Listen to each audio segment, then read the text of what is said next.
Hi, my name's Nina. I'm just a Swiftie with an English degree, and today I might be ruining your favorite Taylor Swift song.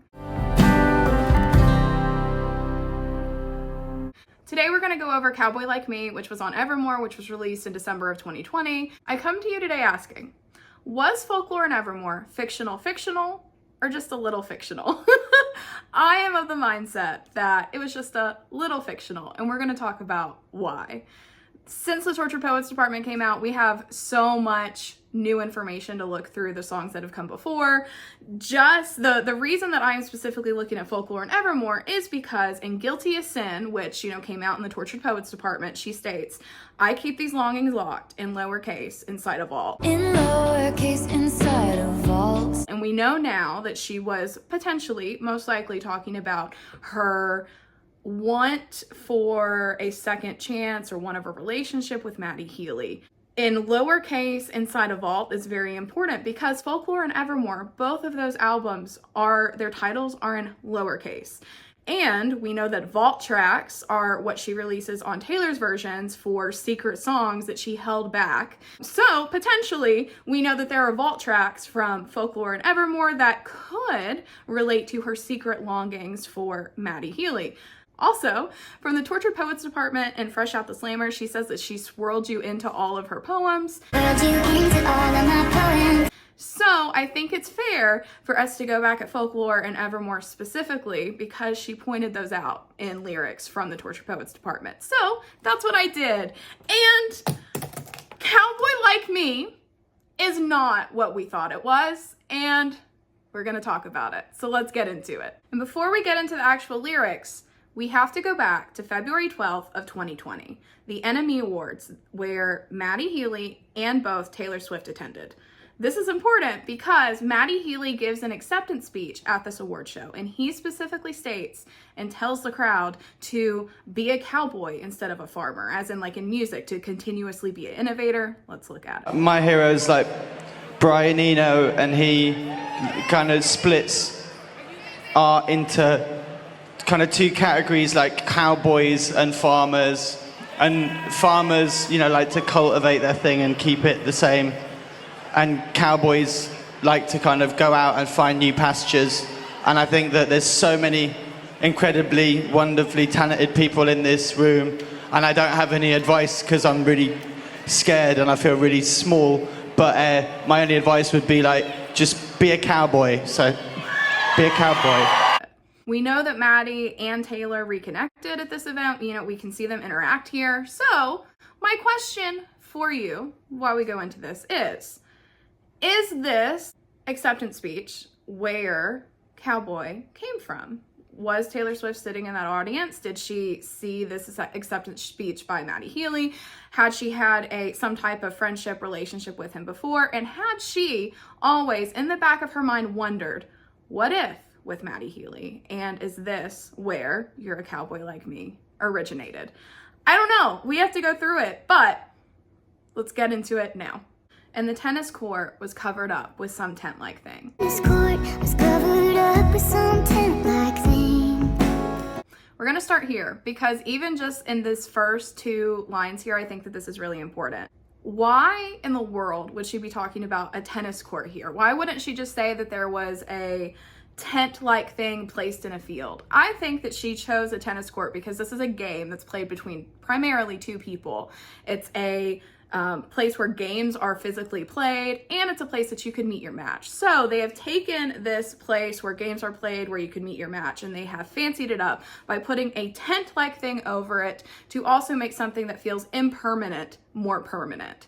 So we now have a place where games are played being a place instead where you dance and where more can happen. And you asked me to dance, but I said dancing is a dangerous game. And you asked me to dance, but I said dancing is a dangerous game.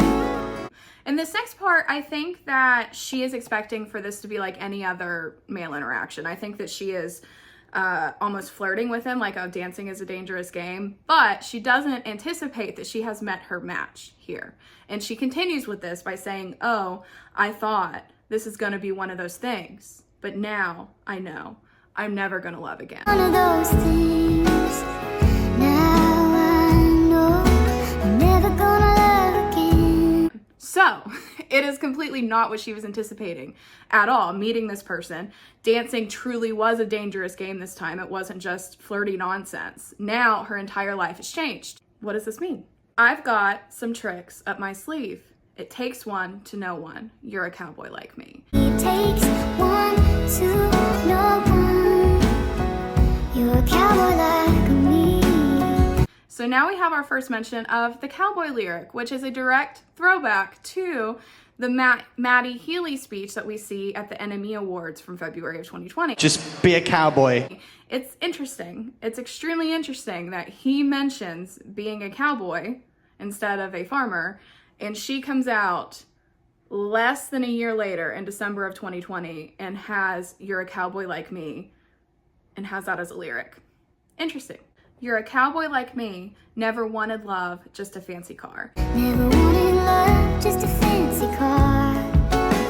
If this song does have something to do with Matty Healy, I will say that we have 3 car references to him in the Tortured Poets department. In Fortnite, she says that you can buy the car you want, but it won't start up unless you touch me. And I'm Gonna Get You Back, she compares him to wrecking an Aston Martin.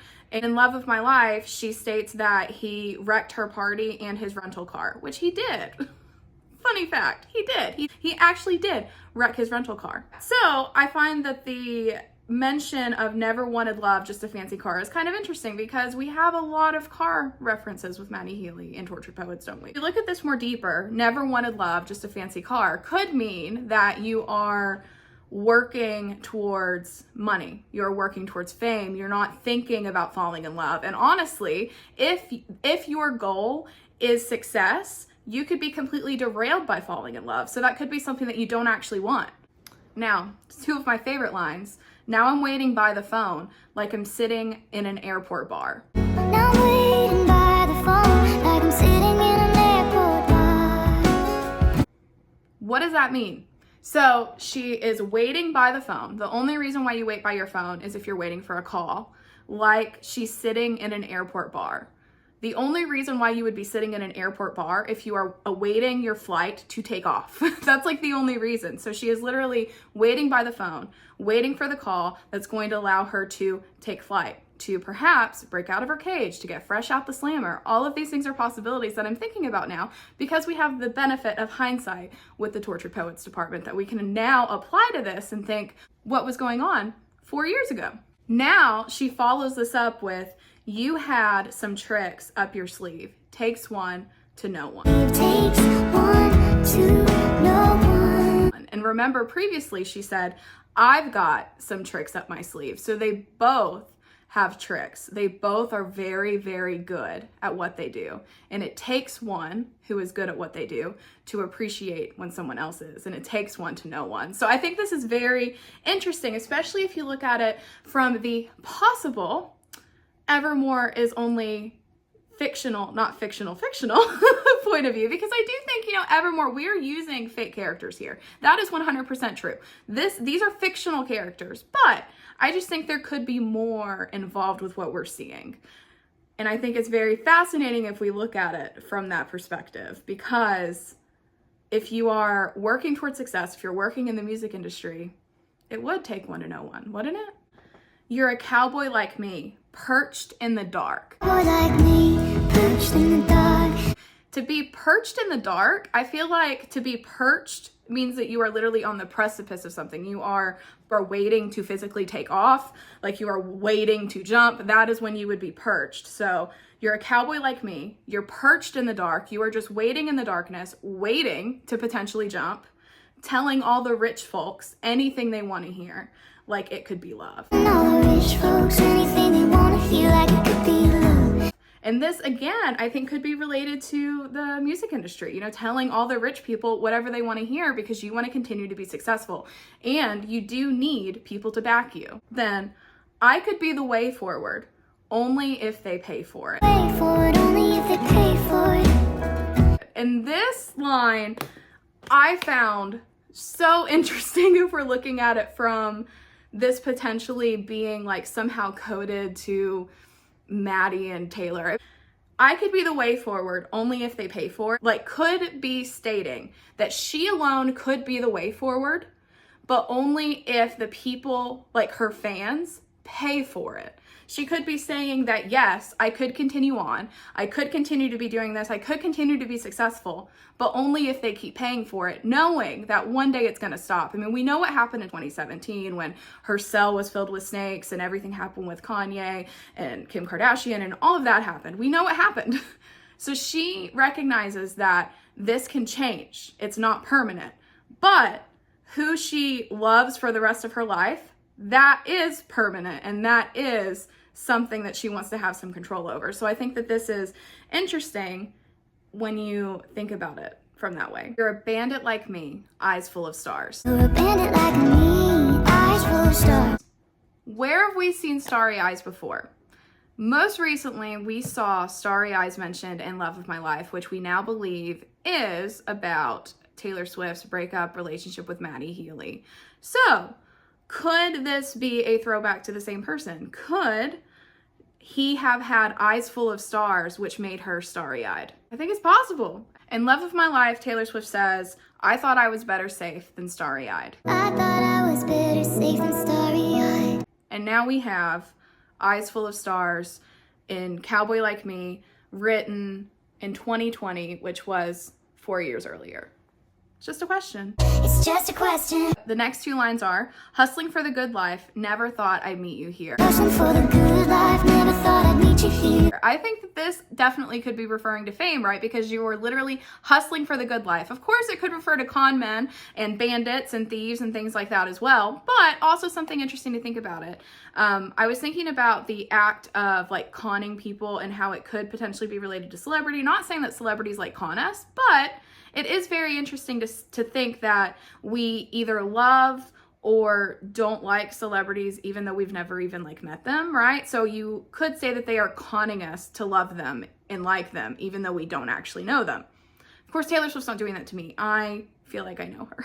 And never thought I'd meet you here could just be referring to this crazy world of fame. Like, who expects to actually find someone that you connect with in this same world that she has called fake before? I mean, she just said in Clara Bow, this town is fake, but you're the real thing. I mean, she may have truly never thought that she would meet someone who she could truly care about and who she could truly feel this connection, like this fatalism with. I mean, I talk about it, but she mentioned it with the Tortured Poets Department, that album is about a sense of fatalism and not getting a life that you thought that you were going to get, that you were fated to have. And what if he has eyes full of stars, she became starry-eyed, and they were hustling for the good life, and she never thought that she would meet anyone who would connect to her on that level, especially not a fellow musician. Very interesting. What do you guys think? Then it could be love. We could be the way forward, and I know I'll pay for it. Be the way forward, and I know I'll pay for it. I think these lyrics are reflecting to the fact that it could be love. Like, she is saying this could be real, even amongst these fake things, even amongst these con men and this life that we've lived of conning people and not being real. This could be love. This could be actually real. We could be the way forward. Like, they could together go forward. And I know I'll pay for it. She knows that if she were to go forward with him, that it could lead to upset. What happened in 2023 when she did publicly start dating Matty Healy? Speak Up Now happened when her fans actively put forth a petition where they were requesting that she stop. I mean, she was just dating a guy, and from her perspective, I believe that she truly did feel like she had a connection with him like she had never felt before, and she was expecting that her fans would be upset. I don't know if she's expecting that they would write a petition. I mean, come on. But she knew, and I know I'll pay for it. And the skeletons in both our closets plotted hard to fuck this up. And the skeletons in both our closets plotted hard to fuck this up. I think that this is pretty self-explanatory, right? Just like everything in our history, everything in our past makes it seem like this wouldn't work. Not only do we both have failed relationships and everything that comes along with that, but Matty Healy has had a drug history and problems with drug use. He went to rehab in 2017 and he had a history with heroin. So when you compare him to the good girl image of Taylor Swift and with the fandom that she has, which is primarily, you know, women and a lot of moms with children and like all that kind of stuff, she knew that people would be upset, and we saw that happen, right? We saw it. And so this is just another example of all of the skeletons in their closet, all of the things that aren't going to make this work, but it could still work. It could still be love. And the old men that I've swindled really did believe I was the one. And the old men that I've swindled really did believe I was the one. And I think this line is important because I think it's important that she says they really believed it. Because I think this song, if we're looking at from this perspective, reflects like a single moment where Taylor and Matty may have connected, whether it was just like a dance at a party where they liked all the same stuff and she felt a connection, a spark that she couldn't get over. Something happened. So by saying this, and the old men that I've swindled really did believe I was the one, you could be saying that she swindled them because she did try to be in a relationship with them and she did try to love them, but she knew in the back of her head that she was never going to love again. From that moment when she danced with him underneath the tent-like thing on a tennis court in this song, she knew that she was never going to love again. So all of these men that she has swindled since and made them think that they could get her heart actually couldn't, because it was already taken. I think that's very interesting. And what do you guys think? And the ladies lunching have their stories about when you pass through town. The stories about when you pass through town. And on this channel, we don't leave any mention of town unturned, because I think that a lot of the times when she mentions like you were my town was a wasteland, that kind of thing, she's talking about more of like a emotional town, like a state, like the actual like physical place that you live, like in your body with your emotions and everything. So, and the ladies lunching have their stories about when you pass through town. I think that's just saying like, yes, I understand that all of these women have said that you wrecked their life and that there's all of these stories of all these bad things that have happened, but that was all before I locked it down. That was before he met me. That was before we actually tried to make it work, because now we have a chance. And that was all before I locked it down. Oh, that was all before I locked it down. And now maybe my favorite two lines in the entire song, although this is really hard because the song is freaking incredible, but now you hang from my lips like the gardens of Babylon. Now you hang from my lips like the gardens of Babylon. Why is this important? The gardens of Babylon were one of the 7 wonders of the ancient world. But here's the thing. We don't know if they actually even existed. So by her saying, you hang from my lips like the gardens of Babylon, she is literally saying, you hang from my lips, but I don't even know if it's real. Like it is constantly a question. It could be love, but she doesn't know. He just hangs from her lips like the gardens of Babylon. Is it real? Is it not real? She doesn't know. And that's what drives her. I just love that imagery. It's almost like you can't say the person's name, or you can't even speak this out into the world because you don't know if it ever even existed or if it's just you.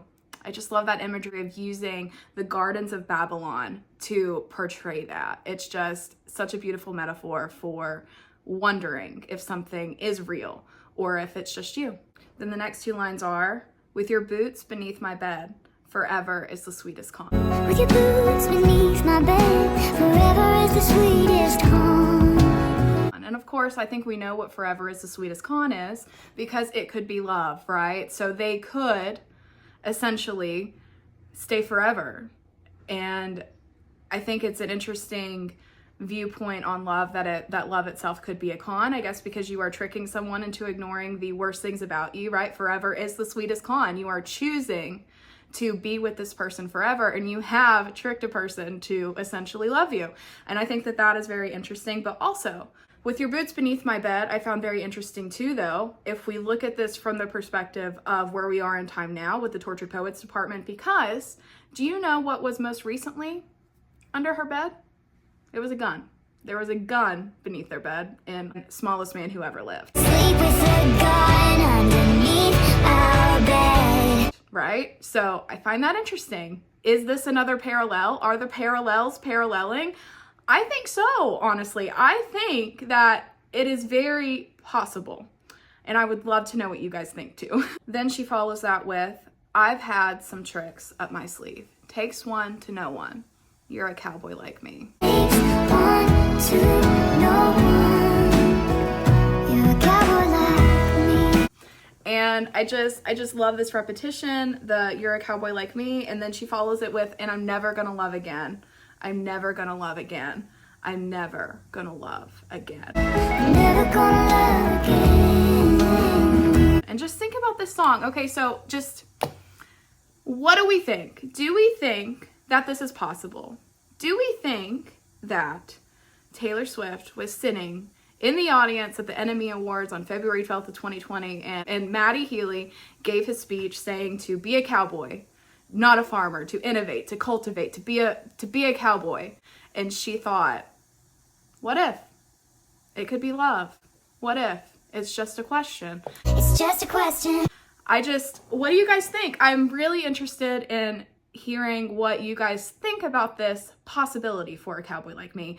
Evermore is probably top 3 Taylor Swift albums for me. I have a very strong attachment to Evermore and to Cowboy Like Me and to all of really Taylor's music, but it was shocking to me to start reading Cowboy Like Me from this lens and to look into these lyrics and to think, what if? And honestly, with what we have from Tortured Poets Department, I think it's very possible. So please, please, please, please let me know what you guys think. Let me know if there's any other songs that you guys would like me to look critically into from her back catalog. There are some that I know I want to do, but please let me know other ideas that you guys have. If you like videos like this, if you like deep dives into Taylor Swift's lyrics and the lore of it all and everything, please like and subscribe. It helps the channel so much. And honestly, I just want more people to talk to about this. So like and subscribe if you liked this and leave comments about what you want to see next. Thanks. Bye.